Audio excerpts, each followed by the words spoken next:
መቋጫ ያላገኘው የኢራን ጦርነት በነዳጅ ላይ ያመጣው ጭማሪ። ነዳጅ በበርሜል ከ$100 በላይ በመጨመር ላይ ይገኛል። ይህ የጀመረው የአሜሪካና እስራኤል በኢራን ላይ እርምጃ መውሰድ ከጀመሩበት ጊዜ ጀምሮ ነው። እንዲሁም ኢራን በድሮንና በሚሳኤል በአረብ ነዳጅ አምራች ሀገራት ላይ ጥቃት እያደረሰች ትገኛለች። የነዳጅ ገበያ ሁሉ ነገር የሚታወቅ አይደለም። ነገር ግን ምን ይፈጠራል በሚል መጠበቅ ላይ የተመሰረተ ስለሆነ ይህ ጦርነት የረጅም ጊዜ ይቆይ ይሆናል ወይ የሚለው ትልቅ ጥያቄ ነው።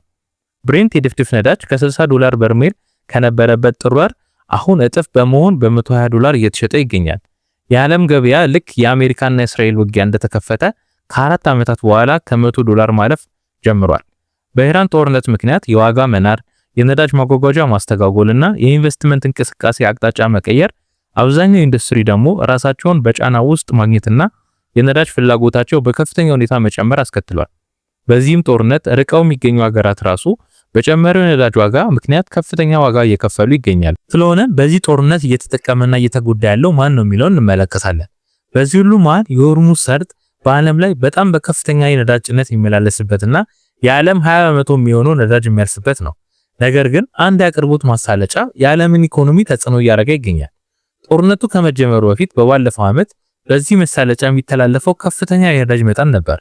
ለቀን ባለፈው ዓመት ጥር ወር ላይ 83 የነዳጅ መጫኛ መርከቦች የተላለፉ የነበረ ሲሆን በዚህ ዓመት ጥር ወር ላይ ደግሞ 106 የሚሆኑ የነዳጅ መጫኛ መርከቦች ሲተላለፉ ቆይተው ጦርነቱ ከተጀመረ ይህ ቁጥር በከፍተኛ ሁኔታ በመቀነስ በቀን 6 የሚያሉ መርከቦች ብቻ የሚያርፉበት ሆኗል።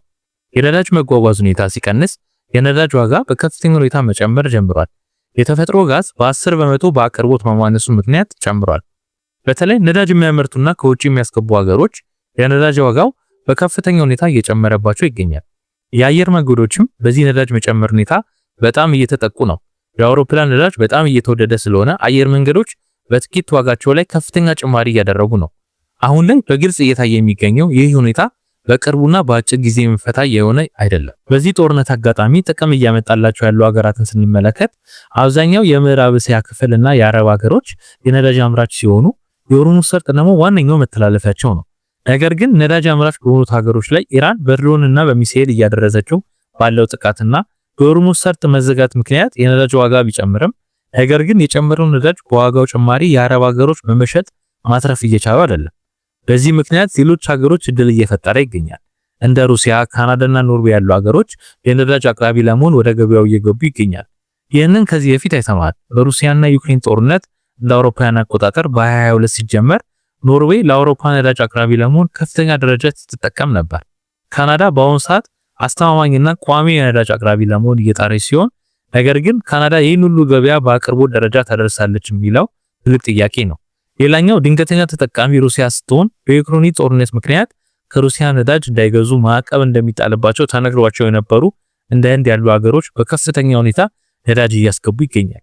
በዚህም ምክንያት ሩሲያ ከ2022 ወዲህ በአረብ ሀገሮች አቅርቦት አለማድረስ የተነሳ ከፍተኛ የተባለውን በነዳጅ ሽያጭ ገቢ እንደምታገኝ ይጠበቃል። በኢራን ጦርነት የከሰሩ ሀገሮችን ስንመለከት አሜሪካ ነዳጅ የምታመርት ሀገር ስትሆን ከፍተኛ የነዳጅ ዋጋ ማለት የአሜሪካ የነዳጅ አምራቾች ከፍተኛ ደረጃ ይጠቀማሉ ማለት ነው። ነገር ግን አሜሪካ አጠቃላይ ኢኮኖሚያ የነዳጅ ዋጋ መጨመር አይጠቅማትም። በመጀመሪያ የአሜሪካ የነዳጅ አምራች ካምፓኒዎች እንደ ኤክሲዮን ሞቢል የተባሉ በእስያና በአረብ ሀገሮች ያላቸው የነዳጅ ማምረቻ ከፍተኛ ኪሳራ እያስተናገደ ይገኛል። አሜሪካ የነዳጅና ጋዝ ከፍተኛ ተጠቃሚ ካለባቸው ሀገሮች ዋነኛዋ በመሆኗ የዋጋው ጭማሪ ተጠቃሚዎችን በከፍተኛ ደረጃ እየጎዳ ይገኛል። ኢኮኖሚስቶች እያስጠነቀቁ እንደሚገኙት የነዳጅ ዋጋ በጋሎን ከ114 በላይ ተወስኖ የሚቆይ ከሆነ የአሜሪካን ኢኮኖሚ እንደሚወድቅ እየተነገረ ይገኛል። አውሮፓም በጦርነቱ ምክንያት ከፍተኛ የነዳጅ አስገቢ ሀገራት ያሉባት በመሆኗ ከፍተኛ ተጽዕኖ ውስጥ በመግባታቸው የአውሮፓና የእንግሊዝ ማዕከላዊ ባንኮች የወለድ ዋጋን የሚጨምሩበት ሁኔታ ሊፈጠር እንደሚችል እየገለጹ ይገኛል። እስያንም ስንመለከት አብዛኞቹ የእስያ ሀገራት 59% የሚሆነው ነዳጅ የሚያስገቡት ከምዕራብ እስያ በማስመጣት የሚጠቀሙ ሀገሮች ያሉበት ስለሆነ ይህ የነዳጅ ጭማሪ ተጽዕኖ ከሀገር ሀገር የተለያየ ነው።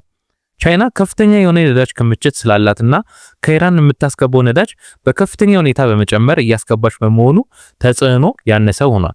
ህንድ ደግሞ 19% የሚሆነው ነዳጅ ግብይቷን በሆርሙዝ ሰርጥ የሚያልፍ በመሆኑ ተጽዕኖ ቢኖረውም ከሩሲያ የምታስገባው ነዳጅ ይህ አቅርቦት ማነስ እያስተካከላቸው ትገኛለች። ነገር ግን ከሁሉም ሀገር እንደዚህ አይነት የተለያየ አቅርቦት የለውም። ጃፓን 95% የሚሆነውን ነዳጅ አቅርቦቷን ከምዕራብ እስያ የምታስገባ በመሆኑ በዚህ ምክንያት ከፍተኛ ተጽዕኖ እየደረሰባቸው ስለሆነ የዓለም አቀፍ የኤነርጂ ኤጀንሲ ተጨማሪ ክምችት እንዲለቀቅላቸው እርዳታ እየጠየቁ ይገኛሉ። ስሪላንካ በሳምንታዊ መጨረሻ በበዓላት ቀናት እንዲሆኑ ወስናለች። ፓኪስታን ደግሞ ትምህርት ቤቶች እንዲዘጉ የነዳጅ ድጎማ ክፍያና የመንግስት ወጪ በከፍተኛ ደረጃ እየቀነሰች ትገኛለች። ባንግላዴሽ የነዳጅ ገደብ በማድረግ ምጠና እያከፋፈለች ዩኒቨርሲቲዎችን ለጊዜው እየዘጋች ትገኛለች። ፊሊፒንስ ደግሞ የነዳጅ አስቸኳይ ጊዜ አዋጅ አውጃለች። አብዛኞቹ የእስያ ሀገራት ወደ ድንጋይ ከሰል በመመለስ ከፍተኛ የሆነ ወደ ምርትና ወደ መጠቀም ገብተዋል። የድንጋይ ከሰል በጣም ቅናሽ በቀላሉ የሚገኝ ቢሆንም ነገር ግን በጣም አካባቢን የሚበክል ነው። የነዳጅ ጭማሪው በአፍሪካም ከባድ ተጽዕኖ እያደረሰ ነው። ዓለም አቀፍ የኤነርጂ ኤጀንሲ አፍሪካ ከምዕራብ እስያ በቀን ቢያንስ እስከ 600,000 በርሜል ነዳጅ እንደምታስገባ ይገልጻል።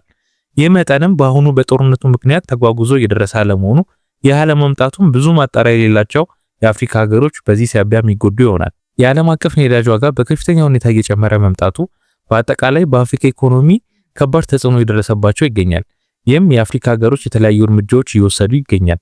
ከዚህም ውስጥ ኬንያ ሁሉንም ነዳጆቿን ከምዕራብ እስያና ከአረብ ሀገሮች የምታስገባ ሲሆን አብዛኞቹ አካባቢዎች ነዳጅ እያለቀባቸው ነው። በዚህም ምክንያት ከነዳጅ አቅራቢዎች ጋር ያለውን ውል በማደስ ዋጋን በመጨመር አቅርቦቱን እንዲያሰፉ እያደረገች ትገኛለች። በኢትዮጵያም የነዳጅ ዋጋ ላይ ጭማሪ የተደረገ ሲሆን በተጨማሪም የነዳጅ አቅርቦት እጥረትም እየተከሰተ ይገኛል። ይህም በነዳጅ ማከፋፈያዎች ረጃጅም ሰልፎችን መመልከት ይቻላል። መንግስት የተለያዩ እርምጃዎችን እየወሰደ ሲሆን ከነዚህ ውስጥም የነዳጅና ኢነርጂ ባለስልጣን በሀገር ውስጥ የነዳጅ ስርጭትና ግብይት ላይ ጥብቅ የቁጠባ እርምጃዎችን እንዲወስዱ የሚያዝ ተጠያቂነትም የሚገልጽ አዲስ መመሪያ ወጥቷል። ከዚህ በተጨማሪ መንግስት አንገብጋቢ የሥራ ድርሻ የሌላቸውን የመንግስት ሰራተኞች በአመት ፍቃድ እንዲወጡ መመሪያ አስተላልፏል። ይህም ያሳየው ይህ ጦርነት እኛ ሀገር ድረስ በመምጣት በኢኮኖሚው ላይ ከፍተኛ ተጽዕኖን እያመጣ እንደሚገኝ ነው። ከዚህ ከቀጠለም በሀገሮች ላይ ብቻ ሳይሆን በአጠቃላይ በዓለም ላይ የሚያመጣው ተጽዕኖ ከባድ ይሆናል።